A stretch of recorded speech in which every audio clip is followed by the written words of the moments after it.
जळगाव येथे झालेल्या रेल्वे दुर्घटनेत 12 जणांचा बळी गेलाय। बुधवारी दुपारी 4च्या सुमारास झालेल्या या भीषण अपघातानंतर राज्यभरात हळहळ व्यक्त केली जाते। रेल्वेला आग लागली म्हणून पुष्पक एक्सप्रेस मधील काही प्रवाशांनी गाडीतून उडी मारली आणि दुसऱ्या बाजूने येणाऱ्या कर्नाटक एक्सप्रेसने त्यांना उडवल्याची घटना घडली।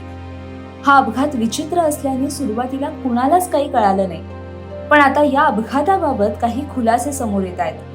याच अपघातातील जखमी प्रवाशाने याबाबत माहिती दिली आहे। आग लागल्याची अफवा एका चहावाल्याने पसरवल्याचं त्यानं सांगितलंय। या अपघातानंतर पोलिसांनी जखमी प्रवाशांचा कबुली जबाब घेतला। यामध्ये काही जणांनी अपघाताचा संपूर्ण घटनाक्रम सांगितला। चहावाल्याने अफवा पसरवली आणि दुसऱ्या तरुणाने एक्सप्रेसची चैन खेचली। एक्सप्रेसने जोरात ब्रेक मारला आणि चाकांमधून आगीच्या मोठमोठ्या ठिणग्या उडाल्या।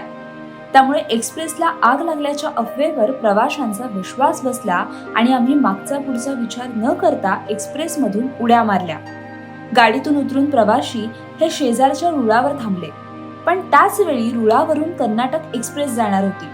प्रवासी बेसावध असताना भरधाव कर्नाटक एक्सप्रेस आली आणि प्रवाशांना चिरडून पास झाली। या दुर्घटनेत अनेक प्रवासी गंभीर जखमी झाले, तर काही प्रवासी जागीच ठार झाले, असं प्रवाशाने सांगितलं। मोहरम अली या जखमी प्रवाशानेही याबाबत माहिती दिली। मोहरम अली हा लखनौवरून मुंबईला येण्यासाठी निघाला होता। मुंबईतील गोरेगावमध्ये तो काम करतो, पण या अपघातात तोही जखमी झालाय।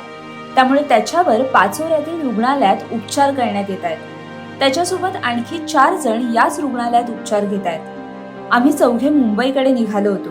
डब्याला आग लागून धूर आल्याने आम्ही रेल्वेतून उड्या मारल्या, त्यामुळे आम्ही जखमी झालो, असं मोहरम अलीने सांगितलं।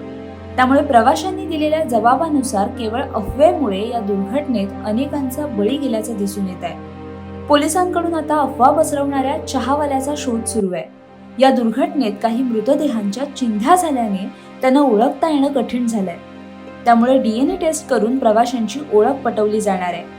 दुसरीकडे रेल्वेने तातडीची मदत म्हणून मृतांच्या कुटुंबियांना 5 लाख, गंभीर जखमींना 50,000, कायम अपंगत्व आलेल्यांना 2,50,000 रुपये अशी मदत जाहीर केली आहे। तर महाराष्ट्र सरकारनेही 5 लाख रुपयांची मदत जाहीर केली आहे। अशाच बातम्यांच्या अपडेट्ससाठी आणि नवनवीन माहितीपूर्ण व्हिडिओसाठी माय महानगर लाईव्हला नक्की सबस्क्राईब करा।